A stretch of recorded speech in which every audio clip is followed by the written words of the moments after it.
you all? I'm sorry, I'm a bit winded because I just left work. So I'm a union delegate, like he said, so we all those issues. So I started off as, I just like everybody, I started off as an AUSL candidate. And I went through the AUSL program. So I can speak to both AUSL, the charter, also and CPS. I left AUSL because of differences in political differences. So I started working at Guggenheim in about 2008. The principal and assistant principal took me up under their wing, and that's when we had the new teachers leader program. Just to give you feedback of why the fight became as strong as it was, and give you a little bit of background. So you have teachers come into a school, and you have CPS who mandate all of these mandates, I should say, for lack of a better term. You have to do this, you have to provide this, you have to do that. So by the second year I was there, not the second year teaching. If you all don't know, when you think about tenure, non-tenure teachers, we need to stay in the dark a little bit to become tenure, so that we can then voice ourselves and won't be what they call clicked. It was the second year I was there, the first time Guggenheim was staged to be closed. I believe that was 2010. But the issues were, we didn't have enough special education services for our students. The current network chief at the time, which was Adrian Willis, I'm not going to say it, stated that he provided these resources, and at the current time, the current now Alderman Latasha Thomas said, we provided these sources, you a lie. And so we really became, after we were slated to be closed, we then became a target because we called everybody a lie. So we had the special education services that we did not have. We did have a librarian, but we didn't have that gym teacher that CPS mandated. Everybody has to have gym. But we don't have a PE teacher because the PE teacher was, the budget wasn't there to provide for the PE teacher. So now we have another issue. Now you have subs coming in and out. So here's where we are. You have a school that's starved of resources, and we are busting at the seams with students. We're busting at the seams needing wraparound services. And then you also have parents who have been, who were honestly wonderful parents because they were also getting some of their resources from the school. So Guggenheim essentially was a family. Some of those teachers had been there for 20 years. So some of those current students who I had, their parents had gone there and their teachers were still there. So I think that's how we won the first fight. So we were starving, and we're not going to talk about computers. These are just some things that some schools already had that our current aldermen and network chiefs that they currently provided. So it wasn't until we were, you know, sometimes you have to go through a storm to see the sunshine. And so I guess that Guggenheim, the first time we were closed because we became stronger and we really understood what CPS was. So I'm saying this to you all, if you have children within CPS, you have to fight for your school to become a TIF school if it's not already a TIF school. Meaning the tax increment financing that's in your ward should go to your school. And if your school is not a TIF school, then your alderman should make it a TIF school, theoretically. Unless you force your alderman to do that. How do you do that? You gotta go.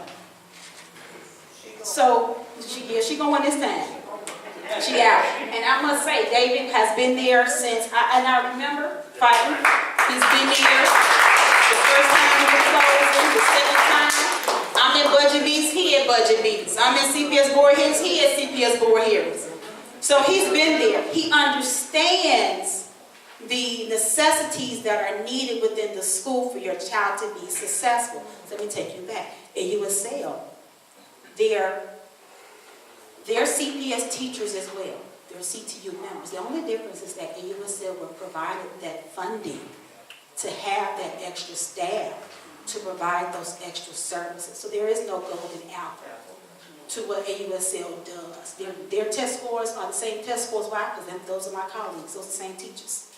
The only difference is those teachers may be more scared to speak out because it's a different management, but they're still CTU, but I'm going to get off that subject. I'm sorry. I digress. So as parents, I get mad. As parents, you have to become involved with the PAC. so that you can make sure that your school has a nurse. Your school, we need nurses. Full-time nurses. They have to be there. I don't know what to send Jimmy when he hits his head. I'm not a nurse. I'm a science teacher. I'm not a nurse. I'm not a nurse. I don't know what to do. But the nurses are there. Maybe once a week we may get a nurse. Half a day. So you need to ask your alderman, why are you not demanding these services down in City Hall? Because your current alderman was on the educational committee, which we called her out on.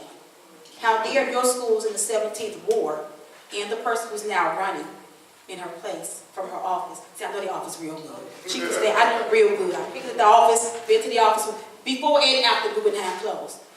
I moved to a different ward and work in a different ward, and I'm still at 17th Ward's office because it's wrong.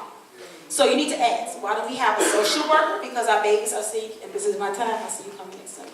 We need social workers. That comes from TIF funding, full-time. That could come from your TIF. Okay? All of these positions can come from the TIF funding. Social workers, speech pathologists, special education teachers, PE teachers. If your school does not have the budget, then your alderman does.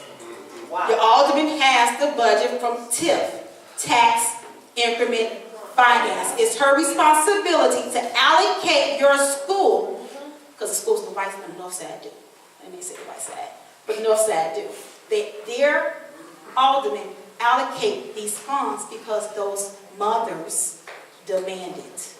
Because everybody mom is a working mom. Some moms, they get to stay at home. But those parents have time to literally sift through. I know because I meet with these parents all the time. They actually look at CPS's budget. They know how much money of CPS's budget goes to their child in their school. And then they have the audacity, well, they really don't, because they could do that, but they ask them, why is this money going to that school and not their child at this school? That's what we black people need to do. This is the honest truth. We need to ask, how come my money, we only get $8,000, but my child is South Shore, or North Side, another child got $12,000. Okay, I'm sorry.